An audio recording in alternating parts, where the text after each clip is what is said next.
Good morning, everybody, and welcome to Jason Mackey's First 10, a short version podcast talking all things Pittsburgh sports. Today is Thursday, August 22nd, and a bunch of things happening around here as usual. A couple days out from the Steelers' third and final preseason game. Going to touch on some thoughts there. We are nearing closer and closer to college football. Cannot wait. Next weekend, things start around here, although there are a couple games this weekend. Lead topic today, though, it's going to be the Pirates. They dropped the series in Texas to the Texas Rangers. You would certainly like to have seen them win that, especially the series finale. My biggest takeaway, though, is the strikeouts. The offense, this continuing to persist, it's not good. They struck out 16 times yesterday, and I don't know. I don't have a good answer. Every time one of these games pops up, I get multiple text messages from people complaining about the offense and lack of it, and strikeouts, and this has happened a lot. It's happened too much, frankly, and I'm going to talk about some of that.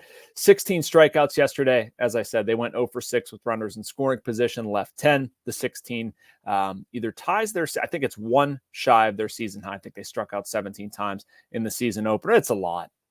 It's a lot.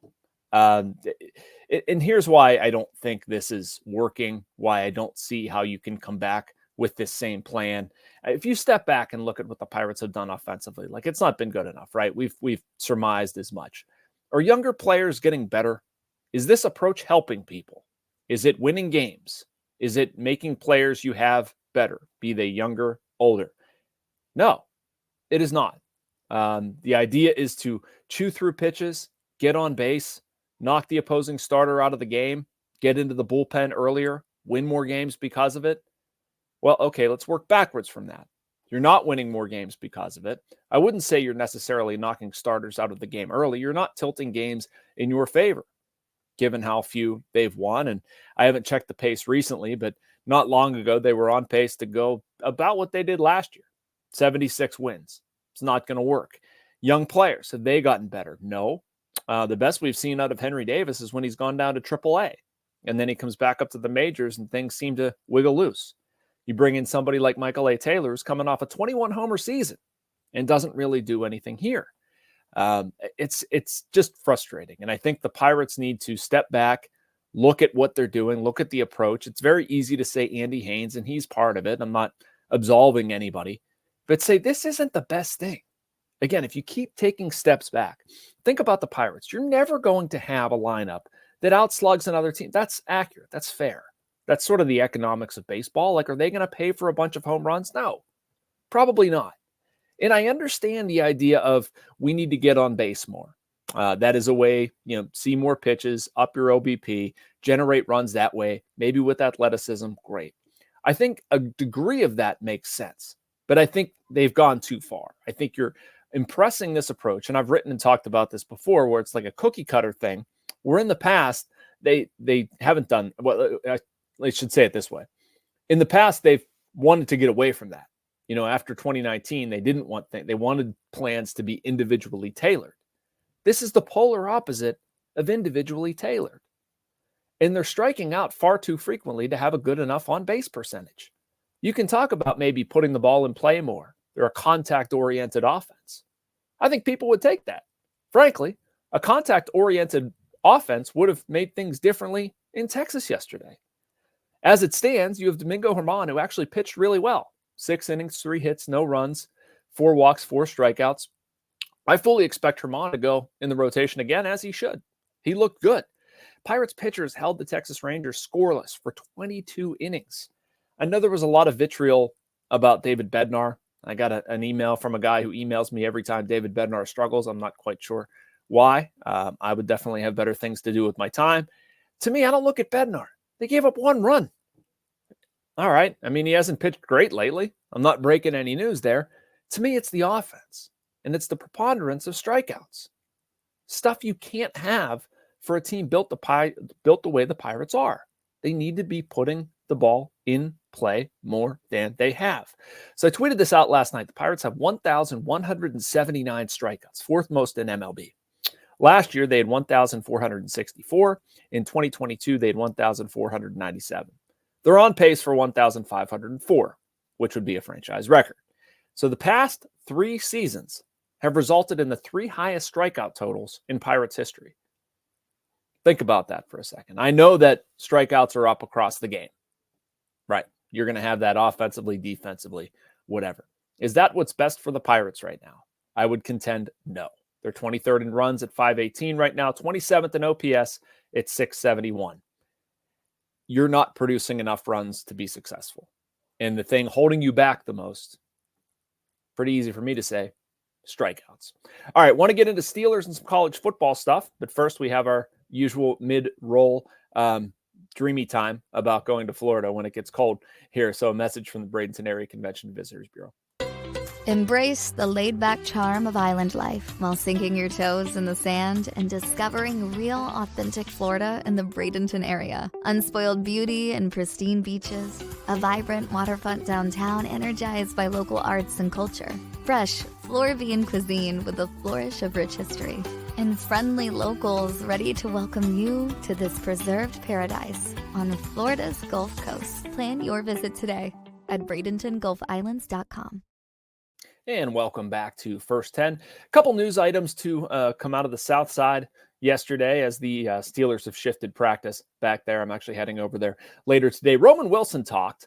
We haven't heard from him since, I believe, the end of July when he was injured. Happened on the first day in pads in Latrobe. An interesting figure that we haven't talked about a lot. We've talked about their wide receivers, their offense, this, that, and the other. Van Jefferson, Scotty Miller, Quez Watkins. Maybe I'm leaving out a guy or two, but we're talking about third-round pick from Michigan, was the leading receiver on the national championship team from a year ago. A lot of people expected Roman Wilson to do some very good things. He was quiet.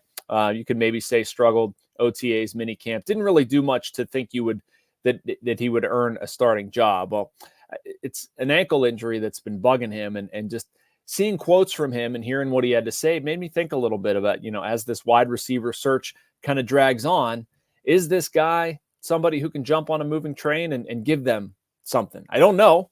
I wish I had a magic answer to that, but I know it would help them a lot because I think I and everybody else, this is a weird line to draw with the wide receivers, but, I think they can use help, but I am curious to see what they have, if that makes sense. I've sort of talked about the Ayuk thing, saying, I'm tired of looking at this and let's just focus on what's here. And it's actually been a little bit better than expected. Very true. But if you're going to give me somebody what I thought Roman Wilson could be in this offense, I'm interested to see it. There's another question I had that I've raised on this podcast and on other places. Now that we know Nate Herbig's going to be out for the year, who's the backup center? It's very easy that Zach Frazier is going to function there. Ryan McCollum would be another guy that they could use, but Mason McCormick has been snapping the ball a little bit, and it might be the backup at all three inside spots. That would be an interesting one for the fourth rounder this year. Again, I've liked what I've seen out of Mason McCormick this year. Maybe I don't want him to play at this point because it would probably mean an injury to Frazier, James Daniels, Isaac Seumalo, but it does bode well, in my opinion, for his future with the Steelers. Has gone well so far. So there was an interesting poll, switching gears a little bit, but still staying with the Steelers. I don't know if anybody saw this. ESPN ranked all of the NFL divisions. The NFC North. AFC North came out as number one. Doesn't really shock me. Steelers were ranked last in that. Probably doesn't shock me again, although I think they'll finish ahead of the Browns. The author of this, Dan Graziano, said he could see all four teams going to the postseason. It's one of the first times nationally, publicly, I've seen somebody talk about that, and I agree with it. I think the Steelers can get to the postseason. It wouldn't shock me if all four went, although, again, I don't think the Cleveland Browns are going to be there at the end of the day. Graziano was using what he called a football power index, ranked the Steelers' defense fifth. To put the Steelers as far down as they would have to be, though, that would mean the offense would be very bad, right? I don't know if I agree with that. I don't know if I see the offense being top five, but I don't think I see it being prohibitive or terrible or anything like that. I think it's going to be a little bit of a work in progress. I'm not totally buying into the preseason. Also not trying to go on and on about the offense because we've been through that. But I do think the Steelers can be good enough to make the playoffs. We'll get into more of that as the season ramps up and we get a little closer to the regular season. The other divisions, by the way, the NFC West, NFC North, and AFC South to round out the top four. Had some college football stuff, but I think I'm going to save that. I wanted to get into my column on Drew Aller, as well as some Pitt stuff happening over there. In the last few seconds, though, I do want to refer you to our website, post-gazette.com. I wrote a story about wiffle ball of all things, was plenty proud of that. Austin Bechtold is a producer and part-time host at The Fan. Obviously, I know Austin quite well. And he and his buddies went up to this place in Essex, Vermont. What's like wiffle ball, baseball fan heaven. And I saw some pictures on social media. He was texting me pictures as well. I just could not believe it. And I sort of like earmarked having to do a story on this, wanting to do a story on this about getting into wiffle ball. I told Austin I was so jealous of something like that. I played Daily News League baseball, over 30 baseball, basically, I don't know, about 30 years old, something like that. But just like that way of staying in touch with people and that competitive outlet was so fun. And then you're doing that with wiffle ball, which is awesome. And then you're doing it in beautiful Vermont at this place that has little Fenway, little Wrigley Field, little old Yankee Stadium. I think that's what they're called, but they're replicas of the baseball stadiums, and then Field of Dreams with corn stalks in the outfield. It's absolutely crazy. So I wrote about the experience of going up to Vermont, what Baldwin Wiffle Ball did, how Austin got into this, some quotes from his friends about what the Baldwin Wiffle Ball league has meant to them and how they got into it, the mechanics behind the league and the rules and all this stuff. So anyway, if you would check that out, I'd appreciate it. I spent some time working on that and was honored to do it. A really, really fun story. So be back here tomorrow, probably be talking some college football with you. I have some thoughts there, some stuff I've been working on, some stuff that I care about and I think is interesting for our little area. Make sure you like and subscribe. You can get this and a lot more content on our North Shore Drive YouTube and podcast network. And thank you for watching First 10.